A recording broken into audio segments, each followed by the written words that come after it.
الفاتحة. أعوذ بالله من الشيطان الرجيم. بسم الله الرحمن الرحيم. الحمد لله رب العالمين الرحمن الرحيم مالك يوم الدين. إياك نعبد وإياك نستعين. اهدنا الصراط المستقيم صراط الذين أنعمت عليهم غير المغضوب عليهم ولا الضالين. آمين. اللهم صل على سيدنا محمد وعلى آله وصحبه وبارك وسلم. اللهم صل على سيدنا محمد وعلى آله وصحبه وبارك وسلم. اللهم صل على سيدنا محمد وعلى آله وصحبه وبارك وسلم أجمعين. السلام عليكم ورحمة الله وبركاته. الحمد لله رب العالمين، والصلاة والسلام على أشرف الأنبياء والمرسلين وعلى آله وصحبه أجمعين. رب اشرح لي صدري ويسر لي أمري واحلل عقدة من لساني يفقه قولي. سبحانك لا علم لنا إلا ما علمتنا إنك أنت العليم الحكيم.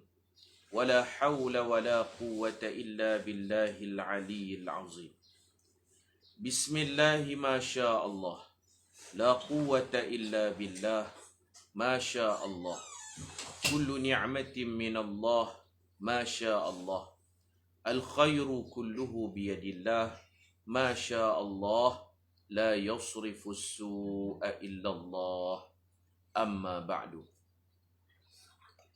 سبحان الله وبحمده عدد خلقه ورضا نفسه وزنة عرشه ومداد كلماته. سبحان الله وبحمده عدد خلقه ورضا نفسه وزنة عرشه ومداد كلماته. سبحان الله وبحمده عدد خلقه ورضا نفسه وزنة عرشه ومداد كلماته.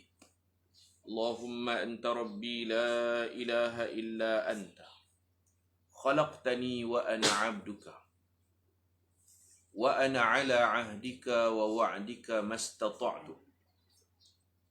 أعوذ بك من شر ما صنعت. أبوء لك بنعمتك علي وأبوء بذنبي فاغفر لي فإنه لا يغفر الذنوب إلا أنت. سبحان الله وبحمده سبحان الله العظيم. سبحان الله وبحمده سبحان الله العظيم. سبحان الله وبحمده سبحان الله العظيم. Alhamdulillah, muslimin dan muslimat sekalian, mudah-mudahan kita semua dikasihi dan dirahmati oleh Allah Subhanahu wa ta'ala. Pagi ini kita akan sambung hadis ke-19. Serigala melarikan seorang bayi. Kisah kebijaksanaan Nabi Sulaiman alaihissalam, anak Nabi Daud alaihissalam.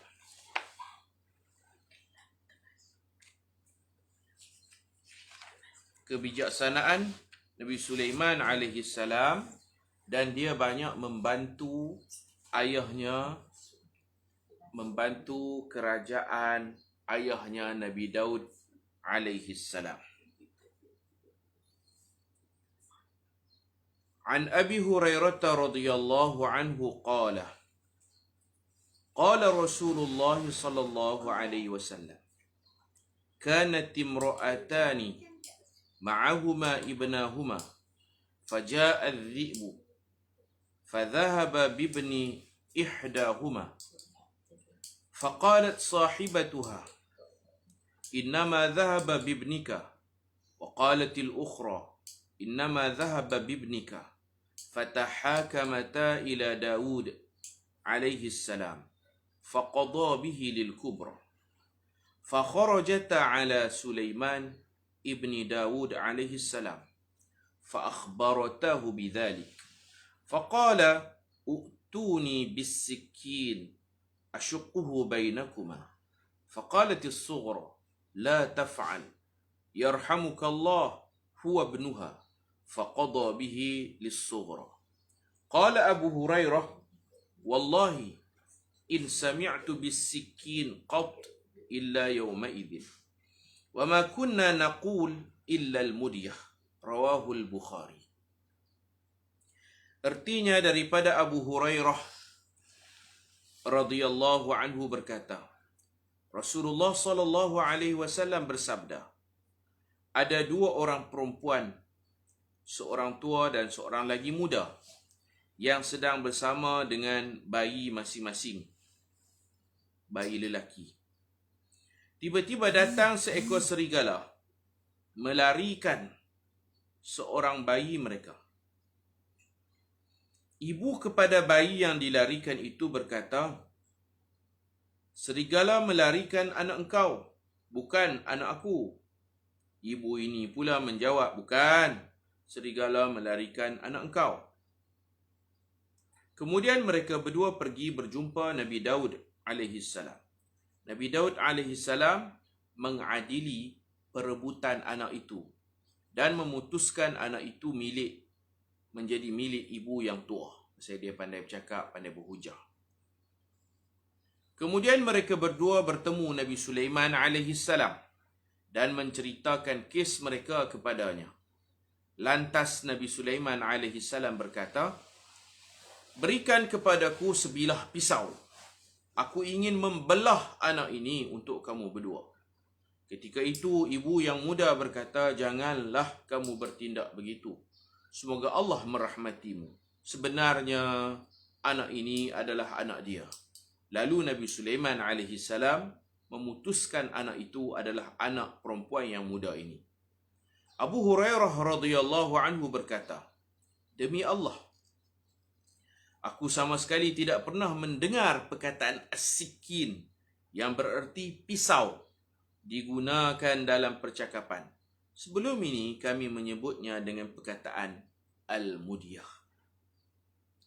Keterangan, Nabi Daud alaihissalam memutuskan hukuman bahawa anak itu milik yang tua kerana melihat pada zahirnya hujah ibu tua ini lebih kuat dari hujah ibu muda.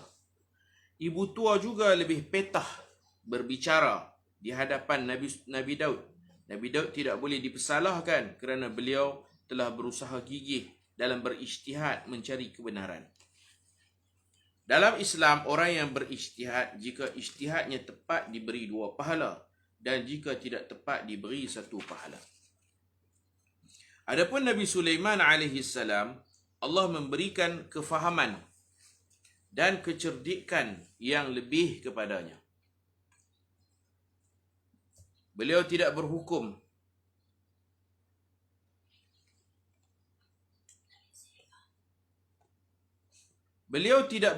dengan zahir hujah sahaja.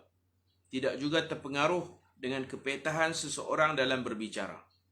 Beliau mempunyai cara tersendiri untuk mengenal pasti siapakah sebenarnya ibu kepada bayi tersebut, iaitu dengan mengancam ingin membelah bayi itu kepada dua bahagian. Perempuan yang berdusta sebagai ibu bersetuju dengan cadangan itu kerana bayi itu bukan anaknya. Dia tidak mempunyai perasaan belas kasihan. Manakala ibu yang sebenar pula tidak akan sanggup melihat anaknya dibelah. Dia rela kalah dalam perebutan itu asalkan anaknya selamat. Itulah naluri seorang ibu. Jadi kisah ni kita tengok kecerdikan kebijaksanaan Nabi Sulaiman. Nabi Sulaiman dia banyak bantu ayahnya dalam soal pengurusan kerajaan dan juga mengadili masalah orang. Kan Nabi Daud, bapa Nabi Sulaiman ni, dia ada banyak pangkat. Dia Nabi Daud, Nabi. Kemudian pangkatnya lagi Rasul. Kita kata merangkap lah. Nabi Daud, Nabi merangkap Rasul. Kemudian apa lagi? Raja. Jawatan Nabi Daud, Raja. Apa lagi? Hakim. Setakat yang kita tengok Nabi Daud ni ada 4 jawatan. Nabi, Rasul, Raja dan Hakim. Dia belakang. Dia ketua hakim, dia raja, dia nabi, dia rasul. Banyak jawatan. Tapi jawatan-jawatan ni bukan dia nak jadi orang kaya. Dia nak gaji besar, bukan. Gaji dia tak ambil. Kehidupannya saraan dengan dia dengan kerja dia, iaitu buat besi. Dia makan hasil tangan dia, hasil usaha dia sendiri. Kita dah cerita dah pada kuliah sebelum ni. Jadi sekarang ni kita nak cerita watak Nabi Daud sebagai seorang hakim. Hakim, Nabi sebut, kalau ada 3 hakim, 2/3 hakim masuk neraka. Hakim yang jahil, yang tak ada latar belakang ilmu perundangan, dilantik kerana rapat dengan menteri. Hakim yang jahil, maka dia masuk neraka, kata Nabi. Yang kedua, hakim yang memihak, terpengaruh dengan rasuah dan sebagainya, juga masuk neraka. Nabi kata qadiyan.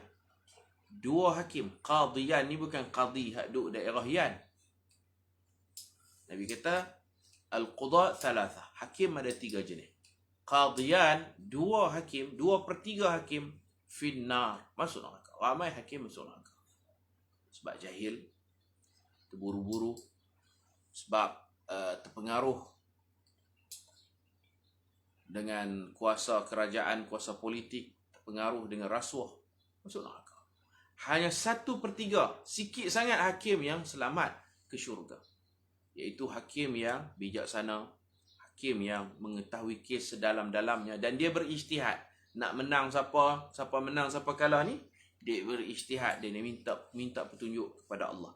Nabi kata kalau dia tersilap pun dia dapat 1 pahala, kalau dia betul dia dapat 2 pahala. Jadi kita boleh tengok surah Sad ayat 20. Allah Ta'ala cerita peranan Nabi Daud sebagai seorang hakim, dan anaknya banyak bantu, banyak tolong dia. Surah Sad ayat 20, Allah Subhanahu wa Ta'ala berfirman, wa syadadna mulkahu wa atainahu al-hikmah wa faslal khitab. Allah berbicara tentang Nabi Daud sebagai seorang hakim. Wa syadadna mulkahu, kami kukuhkan kerajaannya, kerajaan Nabi Daud stabil. Wa atainahu al-hikmah, kami beri kepadanya kebijaksanaan. Ada pendapat kata hikmah ini nubuwah, kenabian. Pendapat kata kecerdikan. Hakim, seorang yang bijaksana, berilmu, bijaksana. Wa faslal khitab, dan dia dapat memberi kata pemutus. Apabila ada orang bergaduh, bertengkar, dia akan bagi satu hukuman, kata pemutus. Si A tak puas hati dekat si B, B tak puas hati dekat si A. B kata dia yang baik, si A kata dia punya, B kata dia punya. Jadi perlukan kata pemutus. Arab panggil faslal khitab. Dekat ayat wasyadadna mulkahu, kami kukuhkan kerajaannya dengan banyak cara lah. Allah bagi anak yang pintar, Nabi Sulaiman, yang banyak menolong, membantu, khususnya dalam mengadili masalah orang. Mengadili masalah orang ramai. Kita boleh tengok ni, salah satunya adalah hadis ni. Anak ada seorang je. 2 orang ibu mendakwa kata itu anak. Masing-masing kata ni anak saya, ni anak saya. Nabi Daud AS, dia tengok kepada zahir, hujah, kepetahan, penghujahan. Nabi Muhammad pun pernah sebut, nahkumu bizawahir. Kita nak jatuhkan hukuman, kita tengok hujah yang zahir. Wallahu yatawallas sarair, dan kita kembalikan kepada Allah rahsia-rahsia. Kita menghukum dengan zahir, kita kembalikan rahsia kepada Allah. Boleh jadi dalam perbicaraan, yang jahat menang, yang baik kalah. Boleh jadi macam tu, yang penipu itu menang kes, yang bercakap benar kalah. Kita tak tahu hakikat sebenar, kata Nabi Muhammad SAW. Jadi mujuklah Nabi Daud ni, Allah syadadna mulkahu, Allah perkukuhkan kerajaannya, anak dia banyak bantu. Kalau dia tersilap dalam menghukum, anak dia akan kata, ayah, saya cadang macam ni ayah, kita buat macam ni, kita buat macam ni. Cadangan-cadangan daripada anak itu termasuk dalam makna wasyadadna mulkahu. Jadi Nabi Sulaiman dia ada cara yang lain. Dia mengancam nak belah bayi itu, nak kerat lah. Kerat dua. Hampa ambil seorang sebahagian. Dah pakat berebut. Bayi ada seorang, kerat dua lah senang. Ibu hak tua ni hang ambil sebelah, ibu hak muda ambil sebelah. Ibu tua setuju, dia kata tak apa, kerat. Ibu yang tua ni dia macam mental sikit. Di awal kisah dua-dua orang ada anak, tapi seorang cuai. Tak erti jaga anak, biar anak, tak peduli. Datang serigala ambil anak. Anak yang dia ambil oleh serigala ni anak ibu yang tua. Mungkin dia meroyan ke gila ke apa, dia tak jaga anak dia. Bila anak dia hilang, dia mendakwa anak orang anak dia. Anak dia hilang, dia mendakwa anak orang anak dia. Kalau sebahagian manusia ni, dia pergi masjid pakai kasut. Masuk masjid. Kemudian bila dia keluar, kasut orang hilang, dia balas kasut orang pula. Kasut dia hilang, dia balas kasut orang. Dia geram lah, siapa curi kasut aku ni, balas kasut orang pula. Macam itulah watak ibu tua. Anak dia hilang, dia nak balas anak orang. Dia tak terjaga anak. Mungkin dia gila kot. Anak orang pun dia nak hendak kat dia. Ibu muda mempertahankan ni anak saya. Berbicara depan Nabi Sulaiman. Pergi mahkamah Nabi Sulaiman sebagai hakim. Kita ni kalau menteri, hakim orang lain. Dia ni, dia Nabi, dia Rasul, dia hakim. Dia belaka, dia raja. Banyak jawatan Nabi Sulaiman. Sebab orang Yahudi ni mungkin tak boleh harap. Mungkin dia tak lantik. Dia pegang kat dia semua jawatan-jawatan penting. Baik.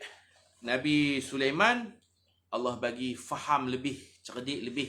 Bukan makna Nabi Daud tu tak cerdik. Nabi Daud pun cerdik. Tapi Nabi Sulaiman cerdik lebih. Macam tu. Bukan Nabi Sulaiman, bukan Nabi Daud tak pandai. Pandai, tapi Nabi Sulaiman lebih pandai. Ada buku kata Nabi Daud ni tak pandai. Tak pandai macam mana dia nak pegang jawatan hakim, raja, semua. Dia pandai. Baik, perempuan muda ni dia rela kalah, dia mengalah dalam perebutan itu. Asalkan anaknya selamat. Itulah naluri seorang ibu. Allah Subhanahu wa taala berfirman di dalam surah Al-Anbiya ayat 79. Fafahamnaha Sulaiman. Di situ kita boleh tengok Nabi Sulaiman ni faham lebih. Nabi Daud pun faham, bukan tak faham, tapi faham lebih. Allah guna perkataan fahamnaha. Fahama. Fi'il madhi dia fahama. Berbeza dengan fi'il madhi yang selalu kita jumpa fahima. Fahima yafhamu, faham. Sini ada syaddah. Fahama. Fahama 4 huruf. Fahama. Dia ada syaddah, ada sabdu situ. Ziyadatul mabna tadullu ala ziyadatil ma'na. Penambahan huruf menunjukkan penambahan makna. Kalau fahima faham, fahama faham lebih pada orang lain. Nabi Daud faham, bukan tak faham. Nabi Daud cerdik, bukan tak cerdik. Nabi Daud bijak. Tapi anak dia ni Allah bagi lebih. Faham lebih, pandai lebih, cerdik lebih. Macam tu. Memang semua Nabi-Nabi dikurniakan al-fatanah, bijaksana. Ada penulis-penulis buku seolah-olah nak menggambarkan Nabi Daud ni asyik buat silap. Dia tak cerdik. Nabi Daud tak cerdik. Itu salah akidah kita.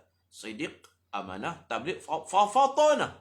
Tak boleh kata Nabi-Nabi tak cerdik. Cuma ada yang lebih cerdik, ada yang kurang sikit. Ya. Kalau banding kita ni, jauh beza. Kita lagilah tak cerdik. Jauh lah. Ayat ni, elok kita baca dekat anak kita supaya anak kita lebih pandai daripada kita. Kalau kita guru, kita baca dekat anak kita, mudah-mudahan anak kita ni menjadi maha guru. Kita cikgu, anak kita akan jadi cikgu yang lebih cemerlang daripada kita. Kita cikgu, anak kita pensyarah nanti. Kita guru biasa, anak kita jadi tok guru nanti. Macam tu. Baca waktu ni, tidak baca. Fahamnaha Sulaiman. wa kullan atainahu hukman wa ilma. Kita baca. Maksudnya, maka kami berikan kefahaman yang lebih. Orang tua duk baca ni, waktu anak tidur baca, tiup, diubun-ubun. Mudah-mudahan anak ni pandai daripada mak ayah lagi. Tapi mak ayah jangan ego lah. Bila anak pandai, anak tegur, anak bagi cadangan. Jangan kata, apa hang ni? Hang budak-budak tak tahu apa. Aku makan garam lebih. Tu yang jadi darah tinggi. Aku makan garam lebih awal daripada hang. Tu darah tinggi tu. Orang tua duk makan garam banyak sangat, darah tinggi je. Bila anak bagi cadangan, kita terimalah kalau betul. Macam mana Nabi sahabat bagi cadangan kan. Sayyidina Hubab bin Munzir kata kat Nabi, wahai Rasulullah, ni tempat kita ni tak sesuai, saya ada cadangan lain dalam perang Badar kan. Nabi kata tak apa, hampa lebih pandai lagi dalam soal strategi perang, aku akur. Nabi boleh merendah diri, terima cadangan orang lain. Jadi baca kat anak-anak tiup, waktu dia duduk tidur, dia tak sedar tu, baca. Itu paling baik sekali. Petua orang tua-tua. Baca ayat ni. Fafahamnaha Sulaiman wa kullan ataina hukman wa ilma. Maksudnya, maka kami beri kefahaman yang lebih. Yang lebih tu daripada tu, asal fahima jadi fahama. Dia beza tu. Maka kami berikan kefahaman yang lebih kepada Nabi Sulaiman tentang hukuman yang lebih tepat. Dan kepada kedua-duanya, wa kullan, dua-dua ni apa? Anak beranak. Daud, Sulaiman. Dua-dua orang tu, kami berikan hikmah. Hukman wa ilma. Hikmah, kebijaksanaan ilmu. Cerdik, bijaksana. Macam itu. Allah bagi. Allah, di hujung ayat, Allah tak menafikan Nabi Daud tu, Allah tak kata dia tak cerdik. Allah kata dua-dua cerdik. Wa kullan, kedua-dua mereka. Kami berikan hikmah dan ilmu. Ulama sebut ada beza kan ilmu dengan hikmah ni? Ada beza. Ada orang cerdik akademik je, mengaji pandai. Mengaji pandai. Tapi dia tak cerdik. Tuan-tuan bahas sendirilah bab tu. Mengaji pandai tapi tak cerdik. Kalau tetamu mai, mak dia kata, pi tengok. Kan nak tambah kan, tetamu mai, nak tambah lauk. Pi tengok no kuah. Dia pi dapat, pi tengok je lah. Kan, lauk, untuk lauk tambah. Kadang-kadang orang tua-tua ni dia guna bahasa. Kak Long, pi dapur, pi tengok kuah. Tengok kuah. Dia tengok je lah. Mak dia kata, mana dia? Tengok dah. Tu tak cerdik. Ngaji pandai. Ngaji buat master, calon PhD. Orang suruh tengok. Tengok lauk dia pi tengok je. Macam tu. Dia cerdik tak cerdik tu? Tak cerdik. Pandai je tapi tak cerdik. Berilmu tapi tak cerdik. Ada budak ni, orang suruh pi tambah kuah. Nah, dia pi dapur. Dia pi tambah kuah betul. Betul bendui tu. Pandai tapi tak cerdik. Betul bendui. Dia main buah saja. Allahu akbar, awaklah jadi guni. Hak cerdik ni lain. Kadang-kadang mengaji tak pandai tapi cerdik kan. Dia pi tengok ada pinggan, dia tolong basuh, kemas rumah. Tu cerdik tu. Tapi taklah pandai kadang-kadang. Yang kita mau dua-dua, pandai dan cerdik.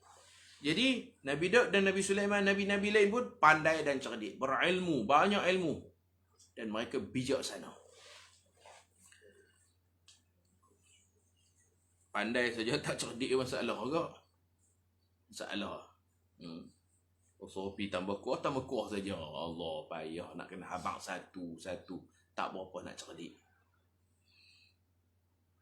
Tu yang Allah Ta'ala kata, hukman, kebijaksanaan, wa ilma dan ilmu.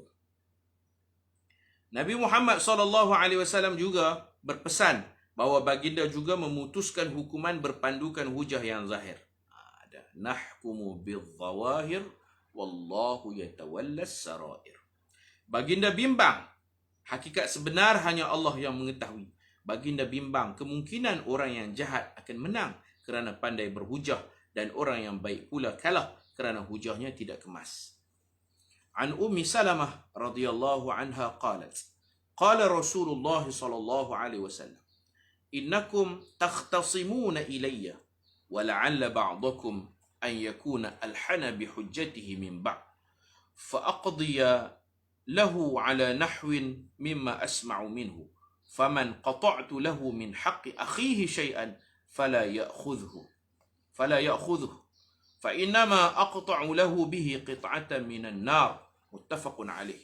Artinya daripada Ummu Salamah radhiyallahu anha, baginda sallallahu alaihi wasallam bersabda, sesungguhnya kamu bersengketa dan melantik aku menjadi hakim.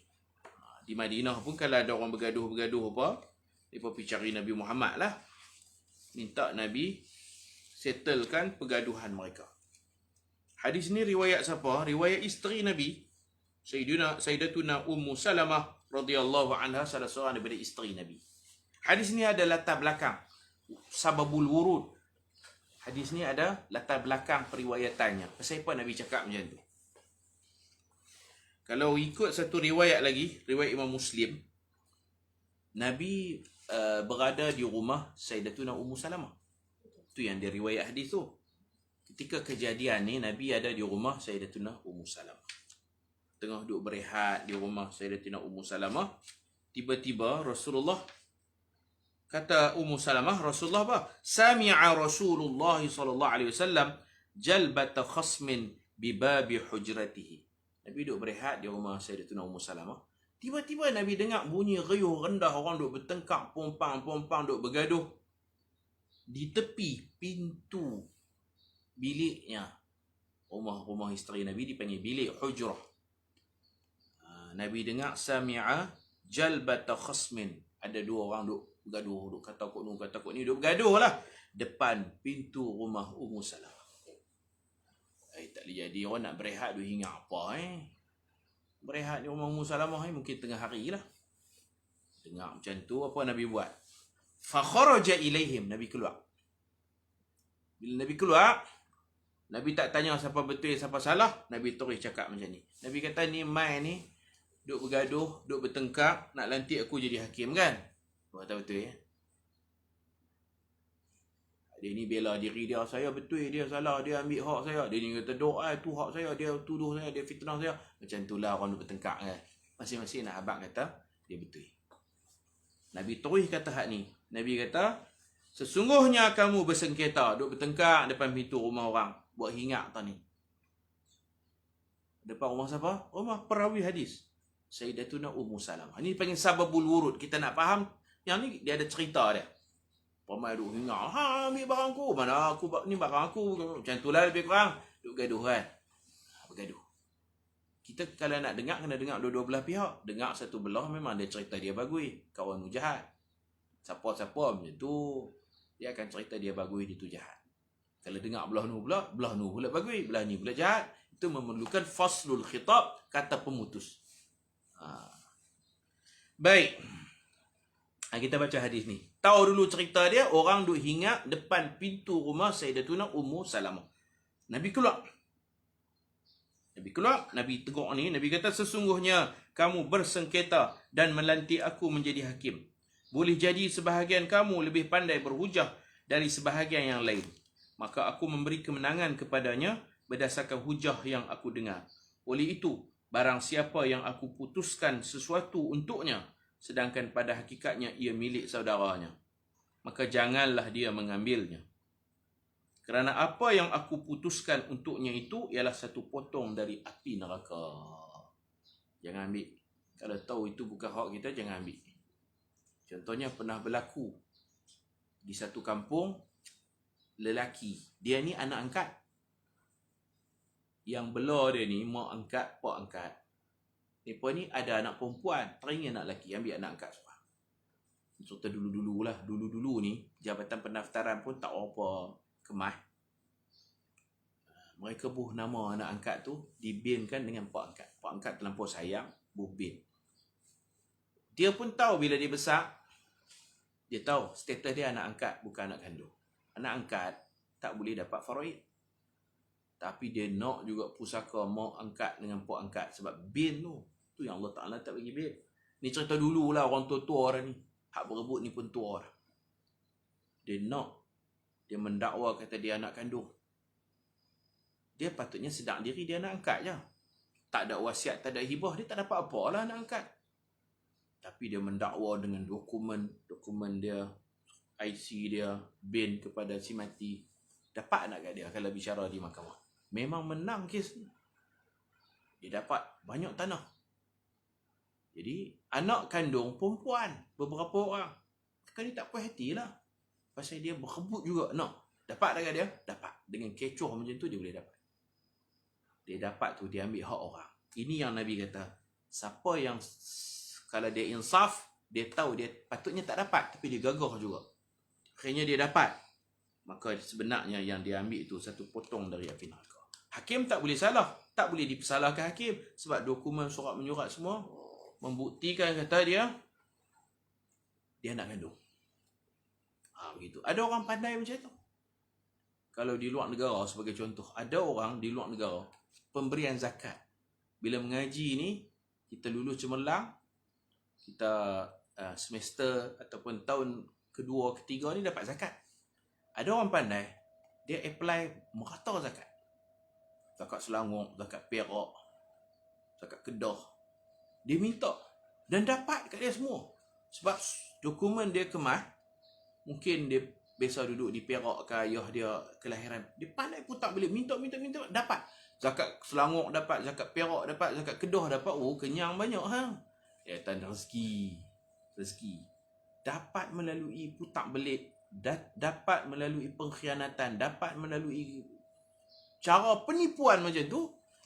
Bukan dapat duit. Nabi kata qit'atan minan nar, dapat satu potong daripada api neraka.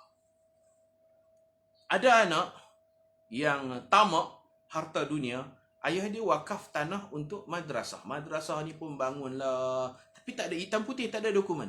Mencakap mulut je. Bila nak ubah nama, nantilah. Jadi pewakaf memberi wakaf tanah, dibangunkan sekolah. Sekolah pun maju, naik bangunan banyak, ada surau, ada blok pentadbiran semua. Tapi nama tu tak tukar. Tak tukar kepada madrasah, tak tukar kepada majlis agama. Ni masalah dia banyak jadi. Akhirnya pewakaf mati. Bila mati, anak-anak ni ambil geran, tengok masih nama ayah mereka. Mereka sanggup tu lawan di mahkamah untuk dapatkan tanah. Sekali yang bangunan lah. Bila sebut tanah, apa yang wa ma fawqaha, apa yang atas tanah pun kira sekali. Mana boleh ambil tanah saja. Lawan, akhirnya dapat. Belah kenyang sakan lah. Saya dapat tanah, dapat bangunan. Dan dia pun kata ni, kami pun boleh takbir madrasah ni. Kami pun boleh urus. Kan payah pun nak cari duit. Akhirnya banyak jadi sekolah agama mangsa. Mudir-mudir dihalau, guru-guru dipecat. Anak tuan tanah nak ambil balik tanah pak dia. Padahal dia tahu sudah diwakafkan. Kadang-kadang ada perjanjiannya. Perjanjian pun tak kemas. Dia kena tukar nama. Dia kena pindah milik. Kadang ada perjanjian dengan peguam. Masih boleh dicabar di mahkamah. Di anak-anak yang macam ni, kata Nabi, kalau dia menang kes, kita tak boleh salah hakim. Hakim melihat kepada penghujaan. Hakim akan kata dia menang. Tu tanah pak hang, ambil lah, faraid lah. Sebenarnya dia dapat apa? Qit'atan minan nar. Dia dapat satu potong dari api neraka. Jadi kita kena amanah dalam soal ni. Kalau ada pemberian apa-apa, kita pun ambil borang. Dia ada syarat dia. Nak dapat ni, kena duduk di negeri ni 3 tahun contohnya. Kita baru duduk seminggu. Kita pun pandai lah. Pergi kat tu imam minta cop ni. Akhirnya kita mohon kita dapat peruntukan keuangan tersebut dengan cara menipu. Apa-apa peruntukan yang kita dapat dengan cara menipu, sebenarnya kita mengambil qit'atan minan nar, satu potong dari api neraka. Macam-macam orang ni dia pandai menipu. Pandai menipu, boleh dapat macam ni, dapat macam ni, cara yang tak betul. Jadi di sini kita boleh tengok kebijaksanaan Nabi Sulaiman AS membantu ayahnya Nabi Daud AS. Tuan-tuan dan puan-puan yang saya muliakan, saya nak kaitkan lagi dengan satu kisah.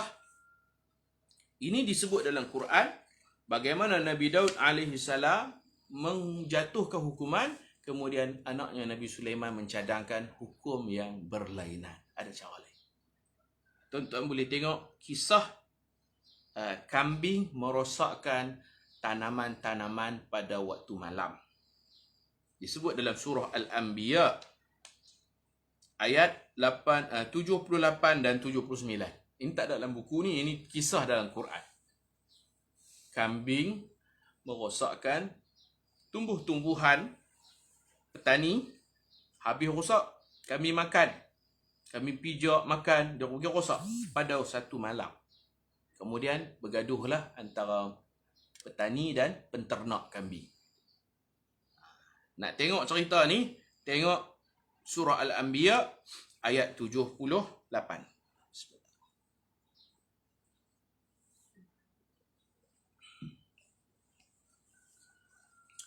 Allah berfirman, A'udzu billahi minasy syaithanir rajim. Wa Dawud wa Sulaiman. Wa Dawuda diguna bagi fathah, dia jadi maf'ulun bih mansub. Difathahkan kerana kita takdir ada perkataan yang tak tertulis, ditakdirkan apa? Uzkur Dawuda wa Sulaiman. Uzkur fi'il amar. Fi'il amal dia akan jumpa perkataan yang berbagi fathah. Uzkur. Wa Dawuda wa Sulaiman, takdir dia wazkur Dawuda wa Sulaimana. Sebutlah oleh kamu cerita tentang Nabi Daud dan anaknya Nabi Sulaiman. Kamu kena sebut. Allah arahkan Nabi Muhammad suruh berkisah, bercerita kepada sahabat. Dan Allah arahkan kepada kita-kita semua ni yang tahu, kita cerita ke anak-anak kita. Wa Dawud wa Sulaiman. Takdir dia, uzkur qissata Dawud wa Sulaiman. Sebutkan kisah Daud dan Sulaiman. Ini arahan Allah. Tu yang saya nak sebut tu. Tuan-tuan pun sebut kat anak, kat cucu. Ceritakan. Idh yahkumani fil harth.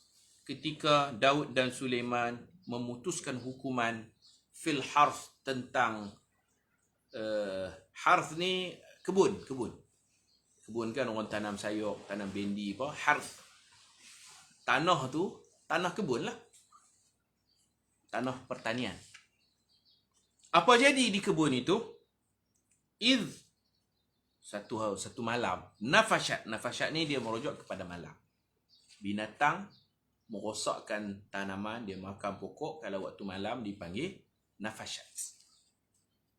Kalau siang binatang ni masuk, dia rosakkan tanaman orang waktu siang, yang tu dipanggil hamalat.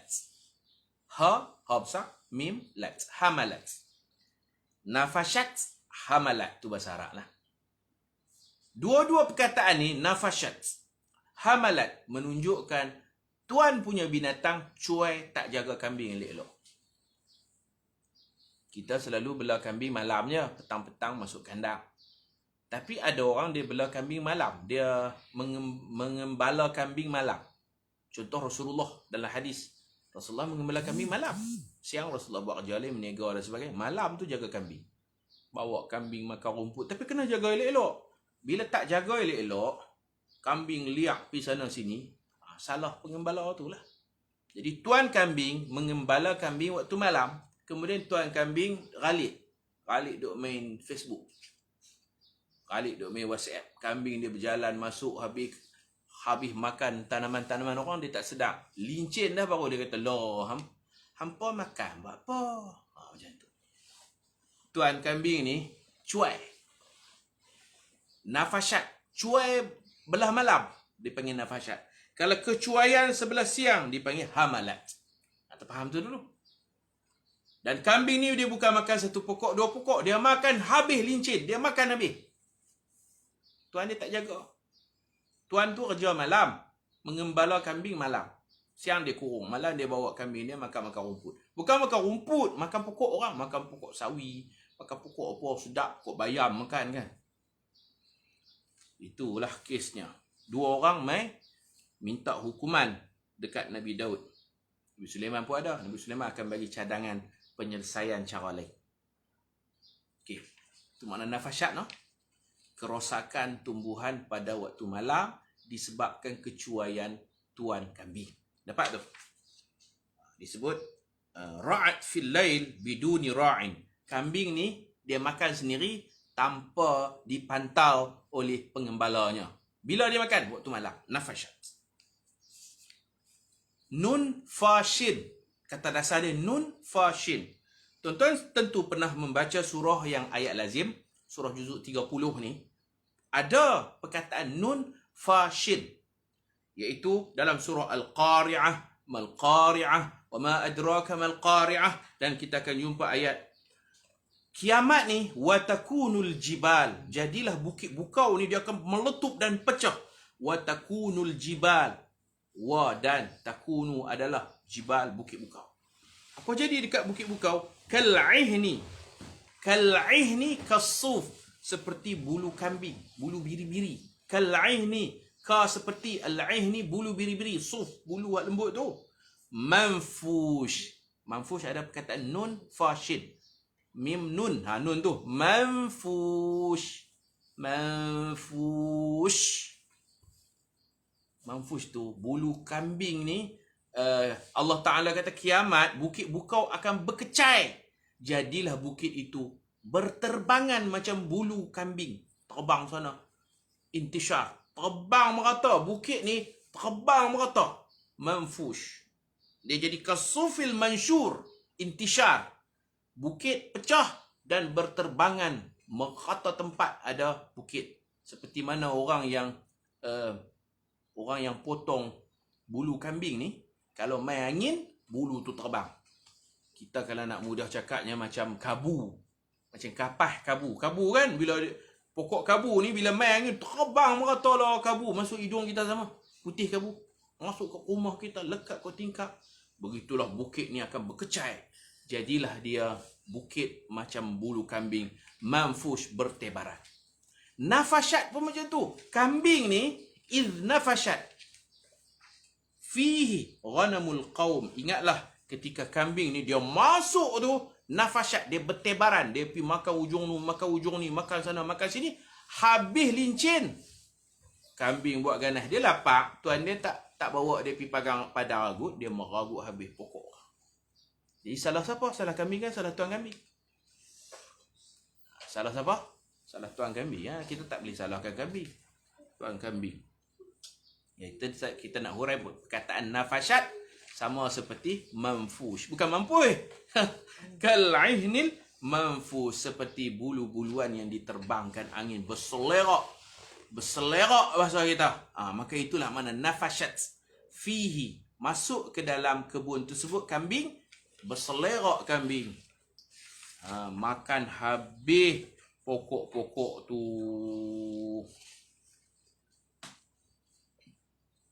Itu makna nafashat. Sama makna manfush. Selerak habis bulu-bulu kambing bila meletupnya bukit.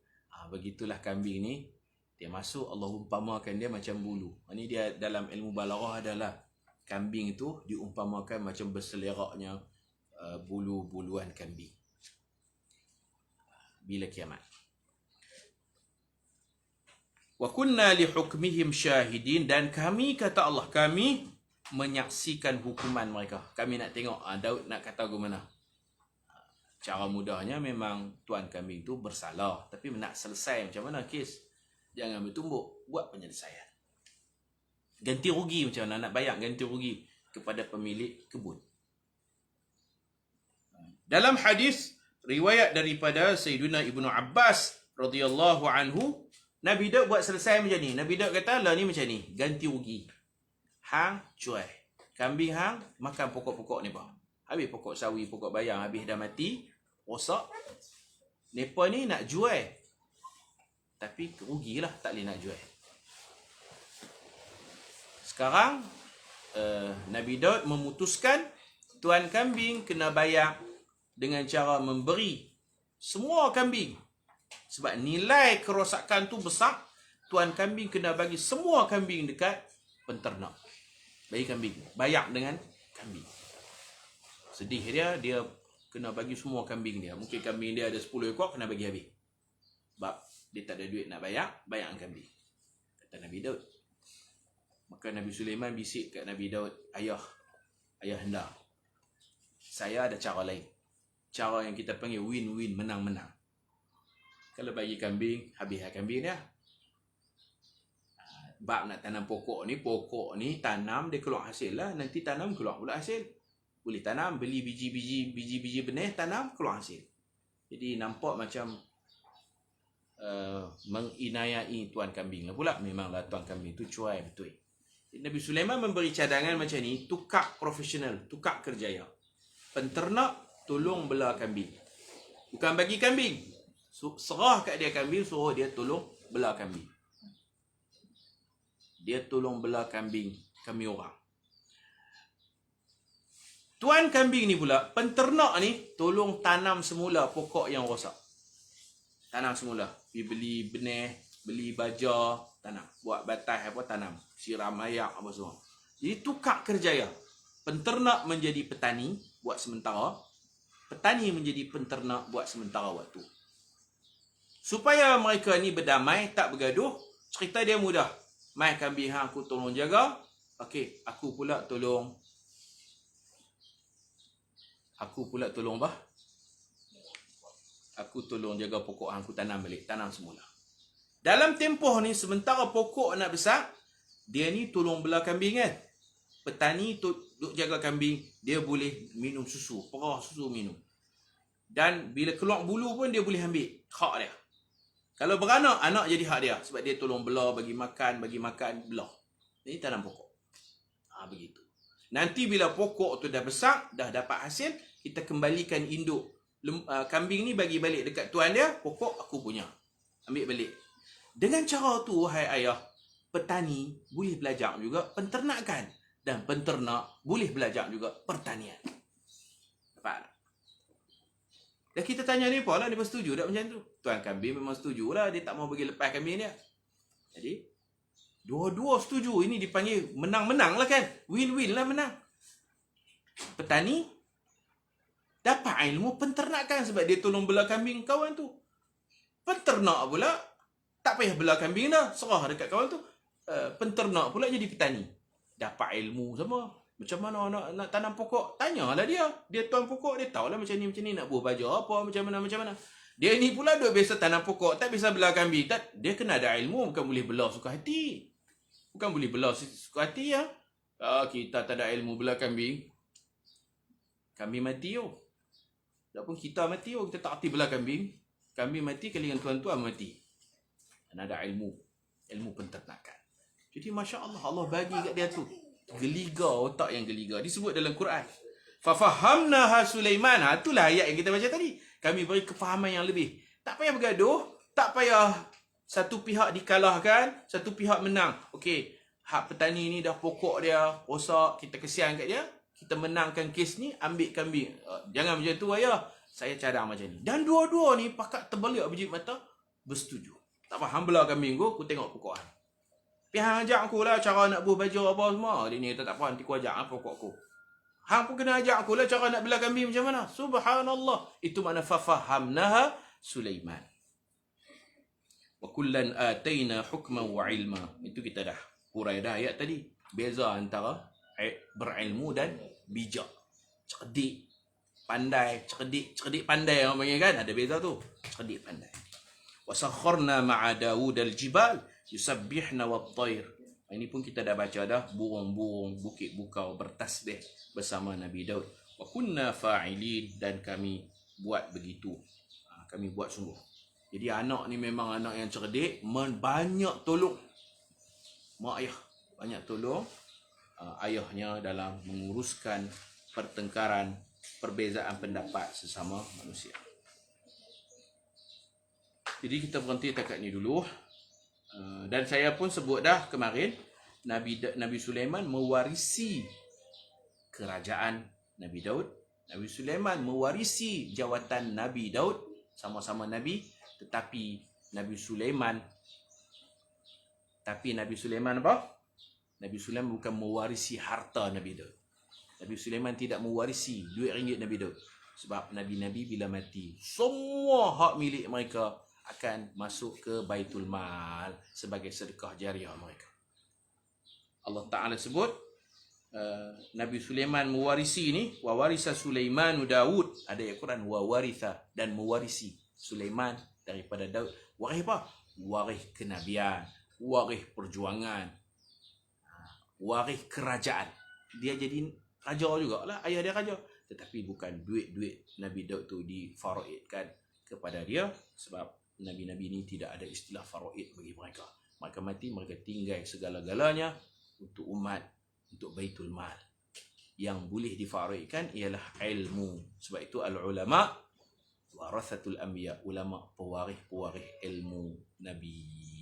Kita berhenti dekat ni dulu. Mudah-mudahan kita dapat faham. Dan ada lagi kisah lain, kisah Nabi Daud, orang panjat masuk ke Baitul Maqdis, 2 orang lelaki. Saya cerita dah dulu dalam pengajian Tanwir Masali.